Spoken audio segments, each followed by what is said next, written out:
মুহূর্তে অনেকেই ব্যস্ত আছেন, কিন্তু এই ব্যস্ততার মধ্যেও আজকে যেমন তৌসিফ ভাইয়া এসেছেন, তারপর মুস্তাফা কুমার রাজ ভাইয়া এসেছেন, রায়হান রাফি ভাই এসেছেন, আরো অনেকেই আসলে আমাদেরকে সাপোর্ট করতে এসেছেন। তো আমরা একটা ডেট সেট করার চেষ্টা করছি, সবার ব্যস্ততার ব্যাপারে একটু খোঁজ খবর নিচ্ছি এখন। যদি একটা ডেট মিলে যায় যেখানে আমরা ম্যাক্সিমাম আমাদের কলিগ অ্যান্ড আর্টিস্টদেরকে পাবো, যদি পেয়ে যাই তাহলে অবশ্যই সবাইকে মিলে একদিন প্রিয় মালতী দেখার ইচ্ছা আছে। আজকে তো প্রথম দিন, সো প্রথম দিন এখন পর্যন্ত যা রেসপন্স আমরা পাচ্ছি কোয়াইট স্যাটিসফ্যাক্টরি।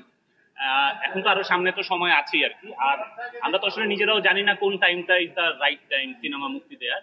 তো আমার মনে হয় যে আমাদেরও তো as a stakeholder of the industry আমাদের নিজেদেরও এক ধরনের রেসপন্সিবিলিটি আছে, যে একটা লম্বা টাইম আমরা দেখেছি যে মানুষজন আসলে বিনোদনের বা মুভি রিলিজের জায়গা থেকে একটা লম্বা গ্যাপ চলছিল।